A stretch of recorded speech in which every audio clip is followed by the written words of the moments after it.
ஏன்பா காலேஜ்லேருந்து வந்துட்டியா? வந்துட்டேம்மா. பசிக்குது, ஏதோ ஒன்று செஞ்சு கொடுமா. சரி இருப்பா, உனக்கு பிடிச்ச டிஷ் 10 நிமிஷத்தில் செஞ்சு எடுத்துகிட்டு வரேன். புடலங்காய் சில்லி தேவையான பொருட்கள்: கார்ன்ஃப்ளான் மாவு 2 ஸ்பூனு, உப்பு தேவையான அளவு முதலே போட்டிருக்கோம், கடலை மாவு 2 ஸ்பூனு, வரமிளகாத்தூள் 1 ஸ்பூனு, இஞ்சி பூண்டு 1 ஸ்பூனு, சிக்கன் மசாலா கொஞ்சம் தேவையான அளவு டேஸ்ட்டுக்கு தகுந்த மாதிரி,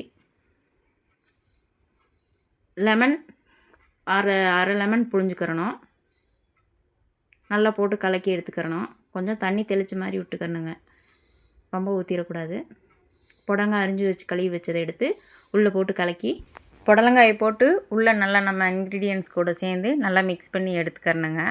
பாருங்கள், நல்லா இது போல் நல்லா கலக்கி எடுத்து வச்சுக்கிறணும். நம்ம ஏற்கனவே அடுப்பத்தை வச்சு கடாய் வச்சு எண்ணெய் ஊற்றி நல்லா சூடாக இருக்குதுங்க. எடுத்து நம்ம கலக்கின புடலங்காயை எடுத்து பொரிச்சு எடுத்தோம்னா சூப்பரான புடலங்காய் சில்லி ரெடி.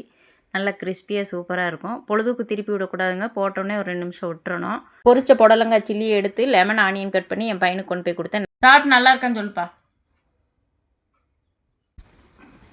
நல்லா இருக்குமா.